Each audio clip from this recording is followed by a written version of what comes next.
హల్లెలూయా.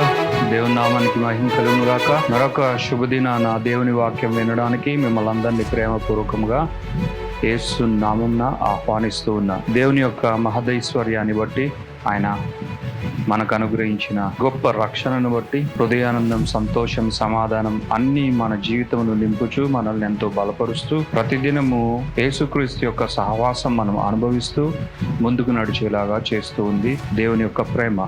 మరి ఈరోజు ఇంకొక అంశాన్ని మీ ముందుకు తీసుకురావాలని యేసు నామమున కోరుచు ఉన్నాను. దేవునికి మహిమ కలుగును గాక. ఈరోజు మన జీవితంలో ఎంతో ప్రాముఖ్యమైన దేవుని యొక్క ఒక గొప్ప బహుమానాన్ని మీకు పరిచయం చేయాలని కోరుకుంటున్నాను. మన జీవితానికి రక్షణను తీసుకురావడానికి, మన జీవితాలను వెలుగుమయం చేయడానికి పరలోకం నుండి మన దేవత దేవుని ద్వారా రెండు ప్రాముఖ్యమైన అంశములు లేదా రెండు ప్రాముఖ్యమైన విషయాలు తోడ్పడడం జరిగింది. అది ఒకటి దేవుని ప్రేమ కాగా మరొకటి దేవుని కృప. దేవుని ప్రేమ ఎంతటి ఆదరణను మనకు కలిగించిందో, ఎంతగా మనల్ని సరిదిద్ది అది మనము వెలుగులోనికి అడుగుపెట్టులాగున, మనము రక్షింపబడులాగున చేసిందో మనందరికీ తెలుసు. అలాగే కృప అంటే ఏంటో కూడా మనము తెలుసుకోవాల్సిన అవసరం ఉంది. కృప అన్నది చాలామందికి ఒక వాడుకగా మాట్లాడే మాట అయినా సరే, దానిలో ఉన్న నిర్వచనాన్ని, అందులో ఉన్న పరమార్థమును తెలుసుకోగలిగితే వారు నిజంగా ఇంకా మరింత ఎక్కువైన ఆనందాన్ని, సంతోషాన్ని అనుభవించగలరు. దానితో పాటుగా వారు దేవుని యొక్క సహవాసాన్ని అనుభవించగలరు అని నేను మీతో పంచుకుంటూ ఉన్నాను.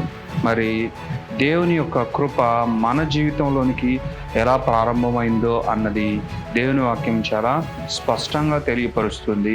అది మన రక్షకుడైన, మన ప్రభు అయిన యేసుక్రీస్తు ద్వారా కృప మనకు కలిగింది. అందుకే ఎంతోమంది భక్తులు, అపోస్తులైన వారు మనకు సువార్త పుస్తకాలు కానీ లేదంటే పత్రికలు రాస్తూ ఉన్నప్పుడు యేసుక్రీస్తు యొక్క కృప మీకు కలుగునుగాక అని వ్రాయడం జరిగింది. అనగా యేసుక్రీస్తు ద్వారానే ఈ భూమిపైకి కృప రావడం జరిగింది.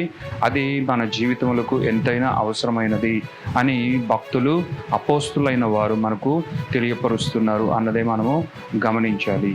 మరి కృప అంటే ఏంటో మనం తెలుసుకోవాలి. కృప ఎంత ప్రాముఖ్యమైనదో, యేసుక్రీస్తు ద్వారా కలిగిన కృప ఎంత విశేషమైనదో మనము తెలుసుకొని గ్రహించాలని దేవుడు కోరుకుంటున్నాడు. కృప అన్నదే లేకపోతే మనము నిజముగా యేసుక్రీస్తు అనుగ్రహించు ఉచితమైన రక్షణ, ఉచితమైన బహుమానమైన విమోచనను మనము పొందే ఆస్కారమే లేదు అని దేవుడి వాక్యం సెలవిస్తుంది. కృప అంటే ఏంటో అన్నది ఒక చిన్న క్లుప్తమైన వివరణను మీకు ఇవ్వాలి అని నేను కోరుకుంటున్నాను. అర్హత లేని మన జీవితములకు, స్థితి లేని మన జీవితములకు, ఏమాత్రము కూడా పాసిబిలిటీ లేని మన జీవితములకు దేవాతి దేవుడు రక్షణ పొందే స్థితిని, విమోచన పొందే స్థితిని, పాప క్షమాపణ పొందే స్థితిని, అధికారం పొందే స్థితిని, కుమారుడుగా అయ్యే స్థితిని, ఆయనతో సహవాసం చేసే స్థితిని అనుగ్రహించే సామర్థ్యము, శక్తి కలిగినదే కృప. అదే కృప మన జీవితంలోకి తీసుకురావడం జరుగుతుంది అని దేవుడు తెలియపరుస్తున్నాడు. కృప అన్నది స్థితి లేని మనకు, గతి లేని మనకు, పరిస్థితి లేని మనకు సర్వ సమృద్ధిని యేసుక్రీస్తు ద్వారా తీసుకొని వస్తూ ఉంది అన్నది దేవుని వాక్యం సెలవిస్తుంది. ఏ మాత్రము కూడా దేవునితో సహవాసము ఛాన్సే లేని మనకు, దేవునితో సహవాసం చేసేందుకు ఏ పాసిబిలిటీ లేని మనకు ఒక పాసిబిలిటీని కల్పించే ఆ స్థితిలోనికి మనలను తీసుకువెళ్ళినదే దేవుని యొక్క కృప అన్నదే దేవుని వాక్యం సెలవిస్తుంది. మరి యేసుక్రీస్తు ద్వారా ఈ కృప మనకు లభించింది. అనగా యేసుక్రీస్తు యొక్క కృప పరలోకం నుండి మనకు రావడం జరిగింది. అనగా తండ్రి అయిన దేవుడు తను ఏర్పరచుకున్న తన బిడ్డల జీవితములలో ఆయన కృపను ఎలా వెల్లడిపరచాలనుకున్నాడో, తను ఏర్పరచుకున్న వారు నశించినా కూడా వారికి తన కృపను ఎలా చూపించాలనుకున్నాడో అదంతా కూడా యేసుక్రీస్తు ద్వారా ఆయన కనుపరిచాడు, యేసుక్రీస్తు ద్వారా వెల్లడిపరిచాడు అని దేవుని వాక్యం చెప్తుంది. కాబట్టి అది యేసుక్రీస్తు అన్న తన ప్రియ కుమారుని ద్వారా సాధ్యమైంది. కాబట్టి ఆ కృపను మన జీవితంలో తండ్రి అయిన దేవుడు నింపబూనుచు ఉన్నాడు. అలాగా యేసుక్రీస్తు కూడా ఆ కృపను మనకు ఇవ్వడానికి, మన జీవితంలో నింపడానికి ఆయన ఉద్దేశించాడు అని దేవుని వాక్యం చెప్తుంది. అందుకే అపోస్తలుడైన యోహాను తన సువార్తలో మొదటి అధ్యాయములో 16వ వచనంలో ఆయన అంటున్నాడు, ఆయన పరిపూర్ణత నుండి కృప నుండి మనకు కృప కలిగింది అని దేవుని వాక్యము ఆయన వ్రాయడం జరిగింది. దేవుని నామానికి మహిమ కలుగునుగాక. ఎవరి పరిపూర్ణత నుండి? కృప నుండి కృప, అనగా కృప తరువాత కృప, కృప వెంబడి కృప మనకు కలిగిందని దేవుని వాక్యం చెప్తూ ఉంది. అంటే యేసుక్రీస్తు యొక్క పరిపూర్ణత నుండి మనకు కృప వెంబడి కృప లభించింది. అనగా కృప అన్నది అది ఆషామాషిగా మన జీవితంలోనికి రాలేదు. అనగా నేను రక్షింపబడే అర్హత నాకు లేకపోయినా సరే నన్ను రక్షించినదే దేవుని యొక్క కృప, యేసుక్రీస్తు యొక్క కృప అని అర్థం.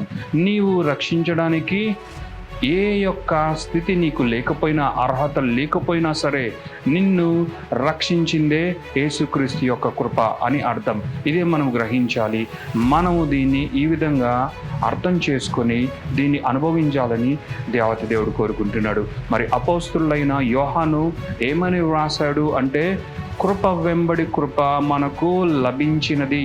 కృప వెంబడి కృప దేవుడు మనకు అనుగ్రహించ సిద్ధుడుగా ఉన్నాడు, సిద్ధమై ఉన్నాడు అని దేవుని వాక్యం చెప్తుంది. కృప వెంబడి కృప మనకుంది.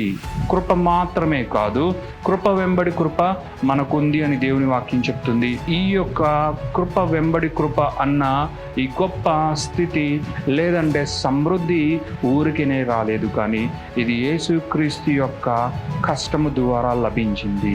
యేసుక్రీస్తు యొక్క త్యాగ ఫలితమే ఈ కృప వెంబడి కృప. యేసుక్రీస్తే మన కొరకు ఆయన త్యాగం అవ్వకపోతే, యేసుక్రీస్తు మన కొరకు పాప పరిహారార్థ బలిగా అవ్వకపోతే, ప్రాయశ్చిత్తాన్ని చెల్లించకపోతే, దాని నుండి కలుగు పరిపూర్ణత ఆయన సమకూర్చకపోతే ఈ కృప మనకు లభించేదే కాదు.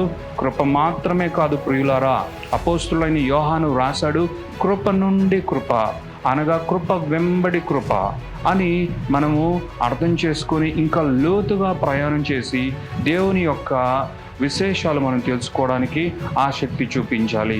మరి అనుకుందాము, మనకు ఒక అవసరత ఉంది, మనకు ఒక అక్కర ఉంది. మరి దాని కొరకు దేవుణ్ణి మొరపెట్టాం, లేదా అడిగాం, లేదా ప్రార్థన చేశాం. మరి దేవుడు దానికి జవాబును అనుగ్రహించాడు. దేవుడు ఆ యొక్క అవసరతను, అక్కరను నింపాడు. మరి దాని తర్వాత మరొక అవసరత అక్కర వచ్చింది, దాని తర్వాత మరొక సమస్య వచ్చింది. అప్పుడు మనం ఏం చేయాలి? అప్పుడు మనము గనక ఆలోచించి, ఆల్రెడీ దేవుడు మనకు ఒక సహాయం చేశాడు, దేవుడు మనకు ఒకటి ఇచ్చాడు, దేవుడు మనం నింపాడు, ఇప్పుడు మరలా దేవుణ్ణి ఎలా అడగగలము? అడిగితే బాగుంటుందా? అడిగితే దేవుడు మరలా ఇస్తాడా అని ఎవరైతే సంశయిస్తున్నారో, ఎవరైతే అనాలోచితులుగా ఉన్నారో వారికి దేవుడు సెలవిస్తున్నాడు, కృప వెంబడి కృపని నేను మీకు అనుగ్రహించానని. మరొక ఉదాహరణ చూద్దాము. కొంతమంది దేవుడు నాకు ఒక మంచి రక్షణ ఇచ్చాడు, విమోచన ఇచ్చాడు, పాప క్షమాపణ కూడా అనుగ్రహించాడు, ఒక మంచి సహవాసానికి అనగా చర్చికి, ఫెలోషిప్కి వెళ్ళే కృపను అనుగ్రహించాడు, ఇక చాలు, ఇక నాకు ఒక పెద్ద అప్పు ఉంది, ఇది ఎలాగైనా సరే నేను ప్రయత్నం చేసి దీన్ని నేను తీర్చుకుంటాను అని ఇంకొక వ్యక్తి, ఇంకొక విశ్వాసి ఆలోచించవచ్చు. ఆగు ప్రియుడా, ప్రియమైన విశ్వాసి, ఇక్కడ దేవునితో మాట్లాడుతూ ఉన్నాడు. ఆయన నీకు మునుపు అనుగ్రహించినవే కాదు, ఈ అప్పు కూడా ఆయన తీర్చుటకు సమర్థుడై ఉన్నాడు. అందుకే ఆయన అంటున్నాడు, కృప వెంబడి కృపను నేను నీకు ఇస్తూ ఉన్నాను. అనగా ఒక అక్కర కొరకే కాదు, ఇంకొక అక్కర కొరకే కాదు, ఇంకొక సమస్య కొరకే కాదు, ఇంకొక అవసరత కొరకే కాదు, అవి ఎన్ని అయినా సరే నీ జీవితంలో కృప వెంబడి కృపకు నీవు నడవాలి అని దేవుడు కోరుకుంటున్నాడు. మరి కృప ఉంది అంటే ప్రియులారా, వెంబడే అక్కడ విశ్వాసము కూడా ఉంది అని మనము గ్రహించాలి. ఎందుకంటే విశ్వసించనిదే కృప నీ జీవితంలో పనిచేయదు. విశ్వసించనిదే కృప నీ జీవితంలోనికి ప్రవేశించదు అని నీవు గ్రహించాలి. మరి నీవు గనక విశ్వసించగలిగితే నీవు కృపను కూడా అనుభవిస్తావు. మరి కృప నుండి కృపకు నీవు ప్రయాణం చేయాలి అంటే విశ్వాసము, తర్వాత విశ్వాసాన్ని నీవు వెల్లడిపరచాలి అని దేవుడు కోరుకుంటున్నాడు. ఒక విషయం కొరకు నీవు విశ్వాసం విడుదల చేసి ఇంకొక విషయం కొరకు మనుషుల మీద ఆధారపడుతుంటే నీవు కృప మాత్రమే అనుభవించి అక్కడితో ఆగిపోవడం జరుగుతుంది. అలా కాకుండా విశ్వాసాన్ని నీవు విడుదల చేసి మరొక్కసారి విశ్వాసాన్ని విడుదల చేసి మరొక విషయం కొరకు విశ్వాసం విడుదల చేసి తర్వాత కూడా విశ్వాసాన్ని విడుదల చేయగలిగితే ఎప్పటెప్పటికీ నీవు కృప నుండి కృప నుండి కృప నుండి కృప నుండి ఇక ప్రయాణం చేస్తూనే ఉంటావు. ఇక అలాగే నీవు నీ జీవితం అంతా కొనసాగుతూనే ఉంటావు. నీకెక్కడ కూడా కొదువ కొరత లేమి ఉండదు. ఎక్కడ కూడా నీవు నీ ఆత్మీయ జీవితంలో, నీ దైనందిన జీవితంలో నీవు స్ట్రగుల్ అవ్వడం జరగదు అని దేవత దేవుడు నీ కనువిప్పు కలుగు చేస్తూ నీ మనోనేత్రములు వెలిగిస్తూ ఉన్నాడు. కాబట్టి ఈ యొక్క వాక్యం ద్వారా నీవు తెలుసుకోవాలి, నా దేవుడు కృపను అనుగ్రహించాడు అనగా స్థితి లేని నాకు, పరిస్థితి లేని నాకు, గతి లేని నాకు, అర్హత లేని నాకు రక్షణ అనుగ్రహించాడు, రక్షణ స్థితిని అనుగ్రహించాడు, రక్షణ జీవితాన్ని, రక్షణ భాగ్యమును, రక్షణ బహుమానమును, విమోచనను, పాపక్షమాపణను, నిత్య జీవమును, నూతన జీవితమును, దేవుని రాజ్యమును అనుగ్రహించి ఇక నా జీవితంలో ఆయన ఎన్నో గొప్ప కార్యాలు చేయాలనుకుంటున్నాడు. అయితే నేను ఈ వాక్యానుసారముగా ఆలోచిస్తున్నానా లేదా అన్నదే నీవు ఆలోచించుకోవాలి. అపోస్తులైన యోహాను రాసిన ఆయన సువార్తలోని ఈ ప్రాముఖ్యమైన వాక్యము నీతో మాట్లాడుతూ ఉంది. నీవు కృప నుండి కృపకు ప్రయాణం చేస్తున్నావా? కృప చాలు అనగా ఒక విషయానికి కృప చాలు, ఇంకొక విషయానికి కృపను నేను వాడుకోవచ్చో లేదో అని నీవు ఆలోచిస్తుంటే దేవుడు నీతో మాట్లాడుతున్నాడు. లేదు నా ప్రియ కుమారుడా, కుమార్తె, కృప నుండి కృపకు ప్రయాణం చేయడానికే నేను నిన్ను ఎన్నుకున్నాను, ఏర్పరచుకున్నాను. ఆశీర్వాదం నుండి ఆశీర్వాదానికి ప్రయాణం చేయడానికే నేను నిన్ను ఎన్నుకున్నాను, ఏర్పరచుకున్నాను. విశ్వాసం వెంబడి విశ్వాసమును కనపరచడమే నిజమైన విశ్వాసి లక్షణం అని దేవుడు ఈ యొక్క వాక్యం ద్వారా నీతో మాట్లాడుతూ ఉన్నాడు. కాబట్టి కృప నుండి కృపకు నీవు ప్రయాణం చేయి, తద్వారా నీ జీవితంను సమృద్ధిగా నింపుకోవాలి అని దేవుడు కోరుకుంటున్నాడు. దానికి కావాలి నీకు విశ్వాసం నుండి విశ్వాసమునకు ప్రయాణం, విశ్వాసం నుండి విశ్వాసానికే నీవు మగ్గు చూపాలి, విశ్వాసమే నీవు కనుపరచాలి, ప్రతిదానికి విశ్వాసాన్ని నీవు వ్యక్తం చేయాలి. విశ్వాసము లేని అవిశ్వాసము నీ జీవితానికి తగదు అని దేవుడు చెప్తూ ఉన్నాడు. అంత మాత్రమే కాదు, అవిశ్వాసము లేదా సందేహము అన్నది సర్వసాధారణముగా భౌతిక స్థితిలో ఉన్న మనకు వస్తూ ఉండగా మనం వాక్యం ద్వారా దాన్ని నిర్వీర్యం చేసుకోవాలి.